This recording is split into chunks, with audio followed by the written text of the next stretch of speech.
जय हिंद दोस्तों, स्वागत है आप सभी का आपके अपने यूट्यूब चैनल जय गुरु 24 पे। आज के इस वीडियो में हम लोग क्लास 10th का ज्योग्राफी का सभी ऑब्जेक्टिव क्वेश्चन को फटाफट रिवीजन करने वाले हैं। तो वीडियो काफ़ी इंपॉर्टेंट होगा, शुरू से लेकर अंत तक बने रहिए। और साथ ही साथ यदि आप हमारे इस चैनल पर पहली बार विजिट कर रहे हैं तो सब्सक्राइब करके घंटी वाले आइकन को जरूर प्रेस कर लीजिएगा, ताकि आने वाली हर एक वीडियो का नोटिफिकेशन आपके मोबाइल पे जाता रहे। इससे पहले हमने हिस्ट्री का संपूर्ण वीडियो 25 मिनट के अंदर टोटल हिस्ट्री आप लोगों का रिवीजन करवा दिया है। इस वीडियो का मकसद सिर्फ होता है फास्ट रिवीजन करना, क्योंकि आप सेल्फ से नहीं कर पाओगे 20 से 25 मिनट में, लेकिन हम आपको 20 से 25 मिनट में टोटल का टोटल क्वेश्चन बैंक को रिवाइज आपको करवा देंगे। ये वीडियोस को सेव करके रख लीजिए, प्लेलिस्ट को सेव करके रख लीजिए, फाइनल एग्जाम में बहुत काम आएगा। चलिए देखते हैं। सबसे पहला सवाल, निम्न में से कौन सा जैव संसाधन नहीं है। अब देखिए, जैव का मतलब होता है जिसमें जान पाया जाता है। तो मनुष्य में जान है, पशु में जान होता है, वनस्पति में भी जान होता है, लेकिन चट्टानों में जान नहीं होता है। इसीलिए ऑप्शन डी को आंसर किया गया है। क्वेश्चन नंबर 2 में देखिए, कह रहा है निम्न में से कौन नवीकरण योग्य संसाधन है। तो नवीकरण वही होता है जिसका उपयोग हम बार बार करते हैं, तो सौर ऊर्जा। ठीक है। चलिए, काली मृदा को किस नाम से जाना जाता है। तो रेगर के नाम से भी जानते हैं, याद रखिएगा। नई जलोढ़ मिट्टी को क्या बोलते हैं, खादर बोलते हैं। देखिए, नया नया सामान हम लोग खाते हैं, पुराना पुराना सामान को हम लोग क्या बोलते हैं, बांग कर देते हैं, यानी कि नहीं खाते हैं। तो पुरानी जलोढ़ मिट्टी को बांगर बोलते हैं। नेक्स्ट है आपका, किस मिट्टी में लौह की धातु अधिकता होती है। तो लाल मिट्टी में जो लोहे की जो है अधिकता होती है। लौह किस प्रकार के संसाधन है। तो अनवीकरणीय योग्य संसाधन है, क्योंकि उसका उपयोग हम लोग बार बार नहीं कर पाएंगे। बांगर और खादर किस प्रकार की मिट्टी है। तो जलोढ़ मिट्टी है। बांगर और खादर किस प्रकार की मिट्टी है। तो जलोढ़ मिट्टी है, याद रखिएगा। किस प्रकार की मृदा में कंकड़ की मात्रा अधिक होती है। तो बांगर में। तो भाई, जिसमें कंकड़ रहेगा उसको बांग करेंगे। बांग का मतलब होता है मना करना। ठीक है, याद रखिएगा।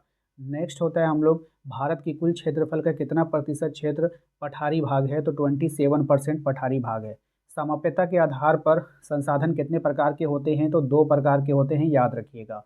प्रथम अंतर्राष्ट्रीय पृथ्वी सम्मेलन का आयोजन किस वर्ष किया गया था। तो 1992 में किया था। मोस्ट इंपॉर्टेंट रहेगा आपके एग्जाम के लिए। चलिए अगले सवाल पे आते हैं। कह रहा है जिस भूमि पर खेती की जाती है उसको क्या कहते हैं। तो कृषि योग्य भूमि कहा जाता है। जिस भूमि पर खेती की जाती है उसको कृषि योग्य भूमि कहते हैं। नेक्स्ट सवाल है हमारा कि निम्न में से कौन सी टिप्पणी प्राकृतिक वनस्पति जात और प्राणी जात के ह्रास का सही कारण नहीं है। तो देखिए, पशुचारण और ईंधन लकड़ी एकत्र करना दोनों अलग अलग आता है। क्वेश्चन यही रहेगा, लेकिन ये टुकड़े में बांट देगा। 3 ऑप्शन कुछ और रहेगा, चौथा रहेगा पशुचारण, तो पशुचारण आंसर कर दीजिएगा। फिर 3 ऑप्शन कुछ और रहेगा, लगेगा लकड़ी को एकत्रित करना, तो वो लकड़ी का एकत्रित करना ऑप्शन, दोनों एक साथ नहीं देगा आपको। एग्जाम में मैंने देखा है कई मॉडल पेपर में दोनों को अलग अलग कर दिया है। अगले सवाल पे ये कहा जा रहा है कि इनमें से कौन सा संरक्षण का तरीका समुदायों की सीधी भागीदारी नहीं करता है। तो वन्य जीव पशु विहार परिसीमन। ठीक है, याद रखिएगा। वे जातियां जिनके लुप्त होने का खतरा रहता है वो क्या कहलाती है, संकटग्रस्त जातियां कहलाती हैं, याद रखना है। लुप्त जाति का उदाहरण क्या है। तो एशियाई चीता। एशियाई चीता जो है लुप्त जाति का उदाहरण है।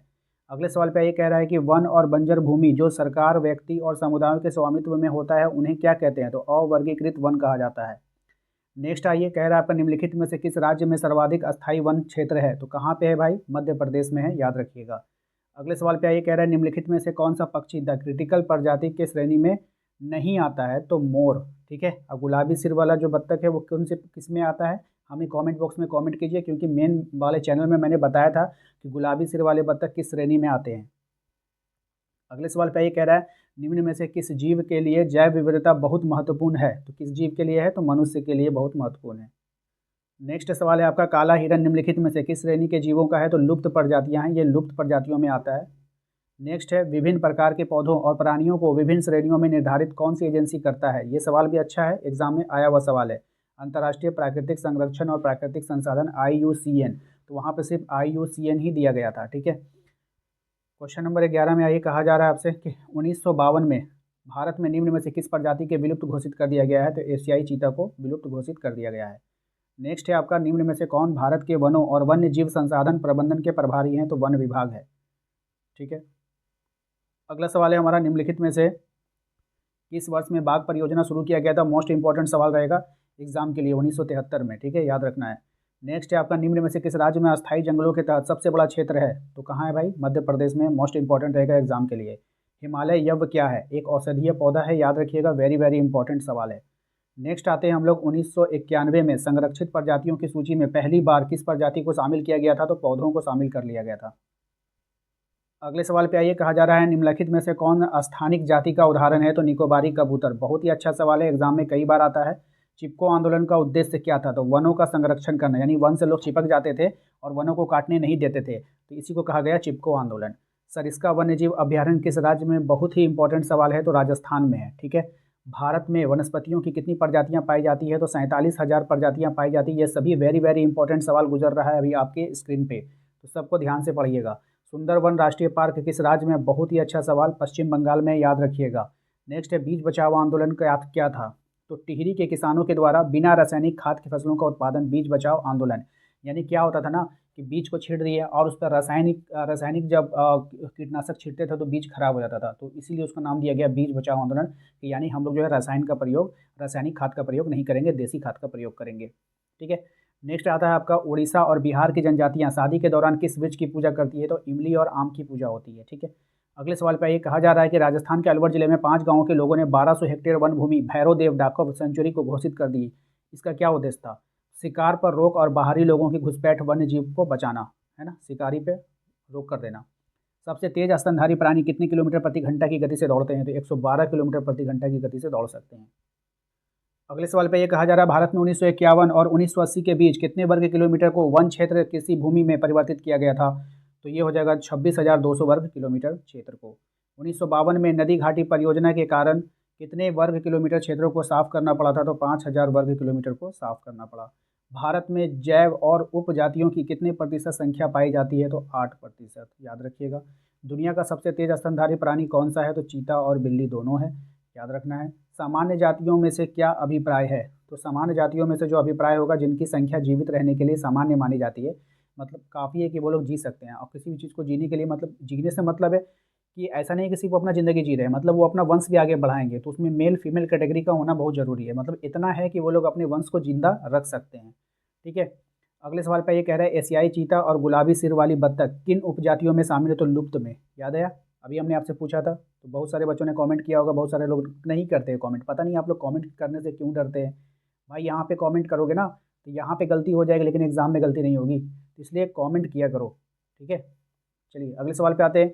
दक्षिण भारत के प्राकृतिक वनों की संख्या धीरे धीरे समाप्त किस कारण से हुई है? तो सागवन और एकल रोपण से कारण। औषधीय पौधों को कौन से क्षेत्र में पाया जाता है? ये जो औषधीय पौधे होते हैं हिमाचल क्षेत्र में, अरुणाचल क्षेत्र में, यानी ए और बी दोनों हो जाएगा, हिमाचल और अरुणाचल। ठीक है। तो इसको याद कैसे रखेंगे है ना। देखिए चल चल, जब कोई बीमार होता है तो हम लोग क्या बोलते हैं? चल डॉक्टर कन चल, है ना, बोलते हैं ना चल। तो याद रखिएगा हिमाचल अरुणाचल दोनों हो जाएगा। टक्सोल नामक रसायन किस बीमारी के उपचार के लिए प्रयोग होता है? तो ये कैंसर की बीमारी के लिए उपचार में प्रयोग होता है। नेक्स्ट है आपका शांत घाटी मुखली नर्सरी में आदिवासी युवतियों द्वारा किस प्रकार के पौधे लगाए जाते हैं? तो बांस के पौधे लगाए जाते हैं। पर्यावरण विनाश के मुख्य कारक कौन से हैं? तो पर्यावरण विनाश के मुख्य कारण है संसाधनों का असमान बंटवारा, असमान उपयोग, रख रखाव की जिम्मेदारी में असमानता। तो इनमें से सभी इसका राइट आंसर हो जाएगा। अगला सवाल देखिए, कह रहा है आपसे मैंग्रोव क्षेत्र में कितने प्रतिशत लुप्त हो चुका है? तो 40% मैंग्रोव क्षेत्र जो है वो लुप्त हो चुका है। टक्सोल नामक रसायन पेड़ के किस भाग से प्राप्त किया जाता है? बहुत ही अच्छा सवाल है। पेड़ की छाल से, पत्तियों से, टहनियों से, इन सभी से प्राप्त होता है। नेक्स्ट है आपका धरातलीय जल क्षेत्र कितने प्रतिशत दूषित है? तो 70% जो है वो दूषित है, याद रखना है। मध्य प्रदेश में कौन सा राष्ट्रीय उद्यान है? तो मध्य प्रदेश में बांधवगढ़ राष्ट्रीय उद्यान है। ऑप्शन डी इसका सही जवाब हो जाएगा। नेक्स्ट है जिम कॉर्बेट राष्ट्रीय उद्यान किस राज्य में है? तो उत्तराखंड में है। मानस बाघ रिजर्व राष्ट्रीय उद्यान किस राज्य में है? तो ये आपका, ये भी क्या है? असम में। ये सब सवाल एग्जाम के लिए पर्पज से बहुत इंपॉर्टेंट है। पेरियार बाघ रिजर्व भारत के किस राज्य में है? तो ये आपका केरल में है। ठीक है। चलिए अगले सवाल पे आते हैं। कहा जा रहा है निम्नलिखित में से किस क्षेत्र में लोग सिंचाई के लिए गुल अथवा कुल का निर्माण करते हैं? तो पश्चिमी हिमालय में। कहाँ में करते हैं भाई? पश्चिमी हिमालय में। नर्मदा बचाओ आंदोलन का संबंध किससे है? तो सरदार सरोवर बांध से, याद रखिएगा। विश्व के जल के कुल आयतन का कितना प्रतिशत भाग महासागर में पाया जाता है? तो 96.5% भाग महासागर में पाया जाता है। विश्व में जल के कुल आयतन का कितना प्रतिशत भाग अलवणीय जल है अथवा कुल उपलब्ध जल पीने के लायक जल है? तो 2.5%। सोचिए विश्व में जितना जल है उसका 2.5% ही हम लोग उसको पी सकते हैं। सोचिए जल की कितनी आवश्यकता है। निम्नलिखित में से किस राज्य में बांस ड्रिप सिंचाई प्रणाली है? बहुत ही अच्छा सवाल है, मेघालय में है ये, इसको याद रखिएगा। नेक्स्ट है आपका इनमें से किस नदी पर बहुउद्देशीय नदी परियोजना नहीं है? तो यमुना में नहीं है। निम्नलिखित में से कौन ताज़ा पानी का स्रोत है? ताज़ा पानी का स्रोत कौन होता है? भौम जल, यानी जमीन के अंदर से जल निकलता है उसको हम लोग क्या बोलते हैं? ताज़ा पानी बोलते हैं। इनमें से राजस्थान की सबसे महत्वपूर्ण योजना कौन सी है? इंदिरा गांधी नहर योजना, बहुत ही महत्वपूर्ण है। इनमें से किस परियोजना का मुख्य उद्देश्य बाढ़ नियंत्रण रहा है? तो कोसी। कोसी नदी जो होती है ना वो बहुत बाढ़ लाती है, ये बिहार का शोक भी इसको कहा जाता है।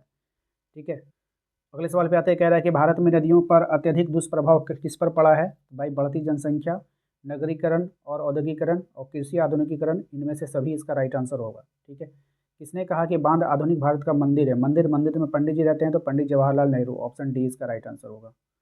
नागार्जुन सागर बांध किस नदी पर स्थित है? तो कृष्णा नदी पर है। भाई नाग है ना, तो आपने देखा होगा कृष्ण जी क्या करते हैं, नाग का सर नाग के ऊपर चढ़ जाते हैं, या फिर वो जहाँ पे लेटे रहते हैं विश्राम करते हैं, तो आप लोग देखेंगे वहाँ पे शेष नाग देखते हो ना। चलो चलिए अगले सवाल पे आते हैं। नेक्स्ट है, उस राज्य का नाम बताइए जहाँ हर घर में छत वर्षा जल संग्रहण का ढांचा बनाना आवश्यक है? तमिलनाडु में। ठीक है, नेक्स्ट है, किस राज्य में विश्व की सर्वाधिक वर्षा होती है? तो मेघालय में बहुत ही वर्षा होती है। इंदिरा गांधी नहर किस क्षेत्र में पेयजल उपलब्ध कराता है? तो पश्चिमी राजस्थान में पेयजल उपलब्ध कराता है। भारत में कुल विद्युत उत्पादन का लगभग 22% होता है जल विद्युत से, यानी भारत में जितना भी विद्युत का उत्पादन होता है, बिजली का उत्पादन होता है, उसमें 22% आपका जल विद्युत है, यानी जल से होता है। जल किस प्रकार का संसाधन है? तो नवीकरणीय है, इसको हम बार बार यूज़ करते हैं इसीलिए। ठीक है, राजस्थान में छत वर्षा जल संग्रहण को क्या कहा जाता है? तो टांका। बहुत ही अच्छा सवाल, इंपॉर्टेंट सवाल आपके एग्जाम के लिए। निम्नलिखित में से कौन अलवणीय जल का स्रोत है? तो भौम जल, सतही जल, वर्षा जल, इनमें से देखिए अलवणीय का मतलब उसमें लवण नमक नहीं रहेगा, जिसमें नमक नहीं रहेगा वो पानी हम लोग पिएंगे। तो भौम जल पीते हैं, सतह का जल पीते हैं और वर्षण जल भी पीते हैं हम लोग। ठीक है, तो सभी हो जाएगा। ठीक है ना भाई।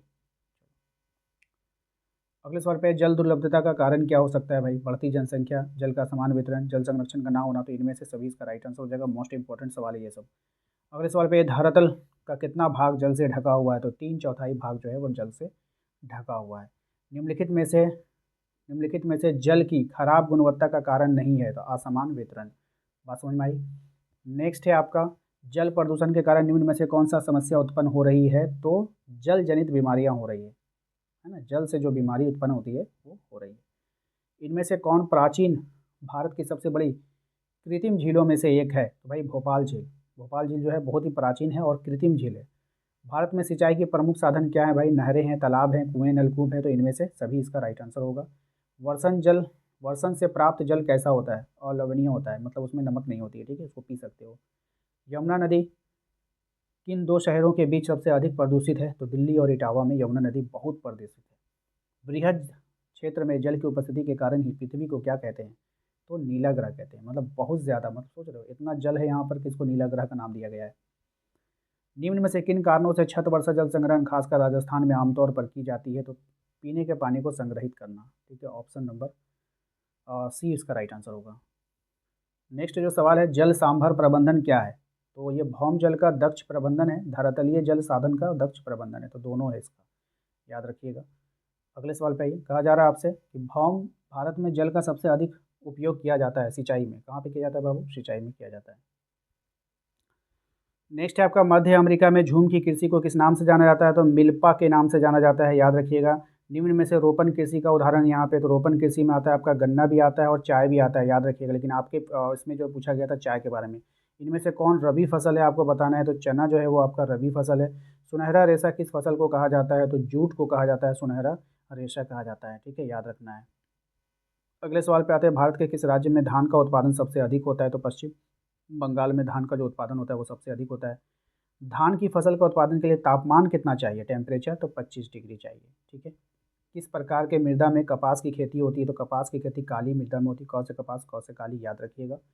भारत में किस फसल का विश्व में अग्रणी उत्पादक है? तो चाय। भारत जो है चाय का बहुत ज़्यादा उत्पादन करता है। ऑपरेशन फ्लड किस क्रांति से संबंधित है? श्वेत क्रांति से संबंधित है ऑपरेशन फ्लड।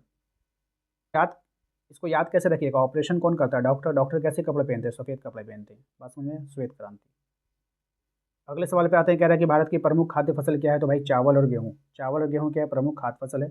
इनमें से कौन फलीदार फसल है आपको बताना है? तो चना जो है एक फलीदार फसल है, याद रखिएगा। मणिपुर के कर्तन में धन प्रणाली कृषि को किस नाम से जाना जाता है? तो पामलू के नाम से जाना जाता है।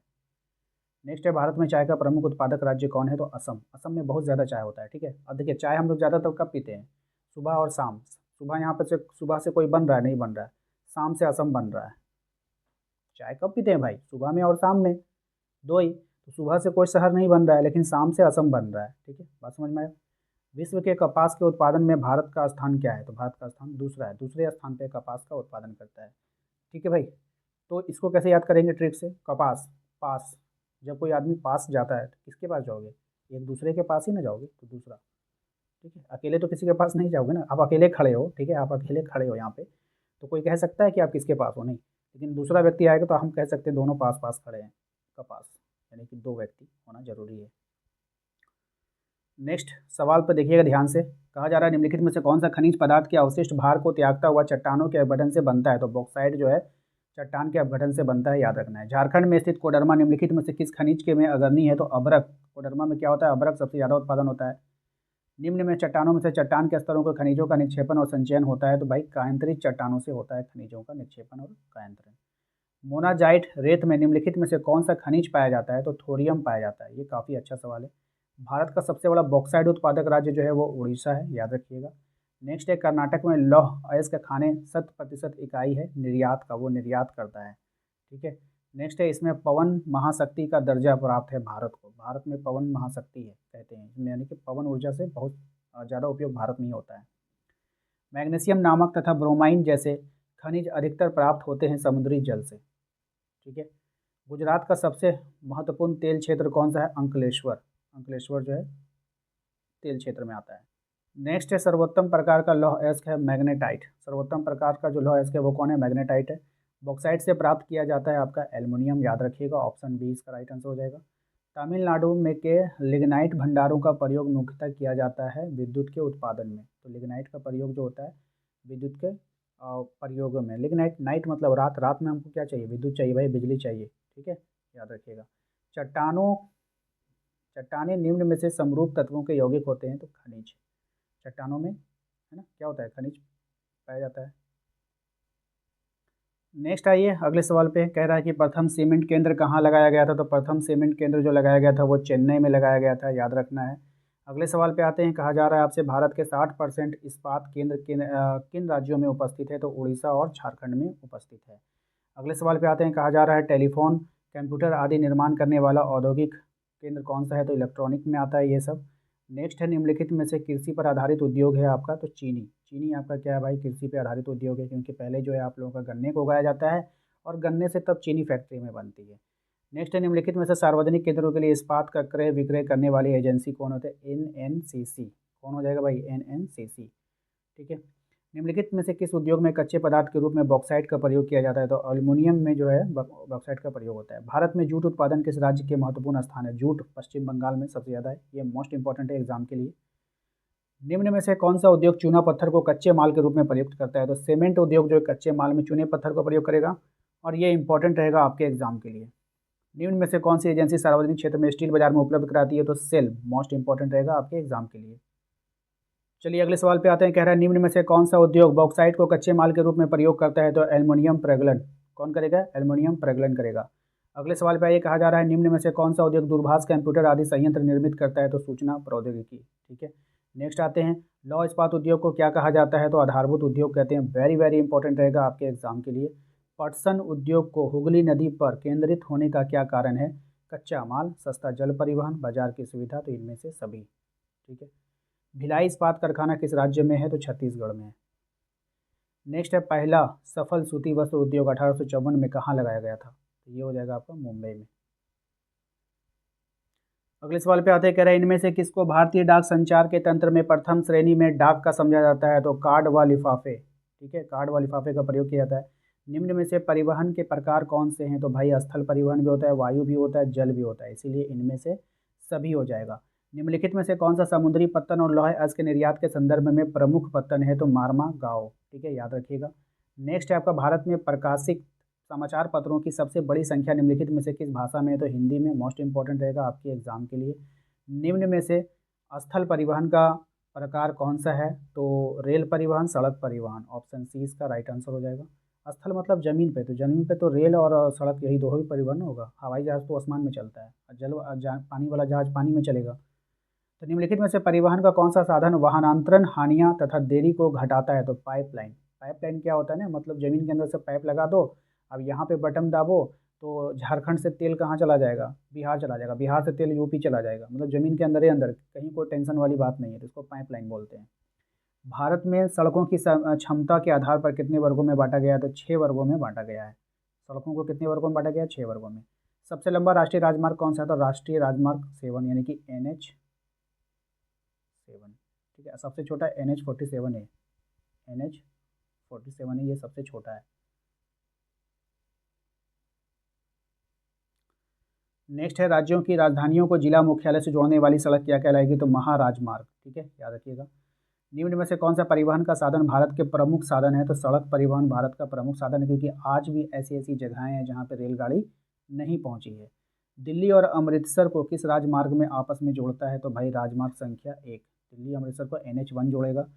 ग्रामीण क्षेत्रों और गाँव को शहर से जोड़ने वाली सड़क किस वर्ग के अंतर्गत आती है? तो इसको हम लोग अन्य सड़क कहते हैं। ठीक है, याद रखिएगा। निम्न में से किस प्रकार की सड़कों को प्रधानमंत्री ग्रामीण सड़क योजना के तहत विशेष प्रोत्साहन मिला है? तो ग्रामीण सड़क योजना को। सीमा सड़क संगठन कब बनाया गया था? तो ये बनाया गया था 1960 में। निम्न में से बारहमासी सड़कें कौन सी होती है? तो बारहमासी सड़कें जो होती है वो पक्की सड़कें और कच्ची सड़कें दोनों होती है। ठीक है, याद रखना है। रेल परिवहन किन किन कार्यों में सहायक होता है? तो व्यापार में, भ्रमण में, लंबी दूरी के सामान एक सामान दूसरी जगह पहुंचाने में, तो उपरोक्त में से सभी हो जाएगा। अगले सवाल पर यह कहा जा रहा है कि भारत में निम्नलिखित में से किस प्रकार की संचार सेवा दुनिया में सबसे बड़ी है? तो डाक संचार सेवा भारत में बहुत बड़ा है। अगले सवाल पर यह कहा जा रहा है मुंबई से थाने के मध्य चलाई गई रेलगाड़ी ने कितना किलोमीटर की दूरी तय की है? तो 34 किलोमीटर की दूरी जो है वो तय करी है। निम्नलिखित में से कौन सा दो दूरस्थ स्थित स्थान पूर्वी पश्चिमी गलियारे को आपस में जोड़ता है? तो सिलचर और पोरबंदर, याद रखिएगा। नेक्स्ट है निम्न में से कौन सा पत्तन पूर्वी तट पर स्थित है जो अंतःस्थलीय तथा अधिकांश गहराई का पत्तन है जो पूर्ण सुरक्षित है? तो विशाखापट्टनम। नेक्स्ट है रेल परिवहन के विवरण को प्रभावित करने का कारक कौन सा है? तो ये हो जाएगा आपका भू आकृतिक कारक, आर्थिक, प्रशासनिक, तो उपरोक्त में से सभी हो जाएगा। ठीक है। देश में पाइपलाइन परिवहन के कितने प्रमुख साधन हैं? तो 1। ठीक है, याद रखिएगा। नेक्स्ट सवाल है आपका कि निम्न में से कौन सा परिवहन साधन में तेज और आरामदायक होता है? तो वायु परिवहन जो होता है, जैसे हवाई जहाज है, वो सबसे फास्ट होता है और सबसे आराम होता है, हिलता डुलता नहीं है कि नहीं?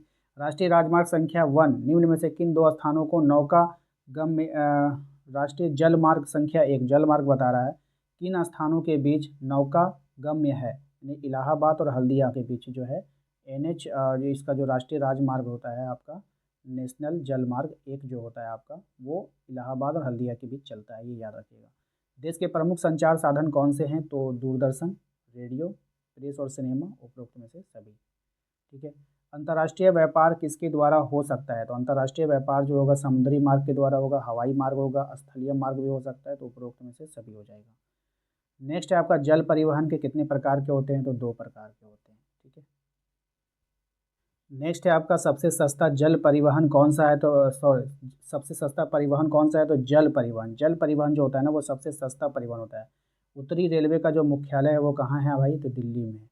चलिए, आशा करते हैं आप लोगों को आज का ये वीडियो पसंद आया होगा। इसमें हमने भूगोल के सभी सवालों को शामिल किया है जो आपके हर एक एग्ज़ाम में काम आएगा। आप क्लास 10 के छात्र हैं और झारखंड बोर्ड के स्टूडेंट हैं, तो आपको ये वीडियो जो है उपयोगी होगा आपके प्री बोर्ड एग्ज़ाम, आपके फाइनल एग्ज़ाम, जिस भी एग्ज़ाम की आप तैयारी कर रहे हो उसके लिए काफ़ी इंपॉर्टेंट है। तो वीडियोस को लाइक कर दें, शेयर कर दें सभी दोस्तों के साथ। चैनल पे पहली बार आएँ तो सब्सक्राइब करना बिल्कुल भी ना भूलें, ताकि आपकी परीक्षा की तैयारी अच्छे से हो पाए।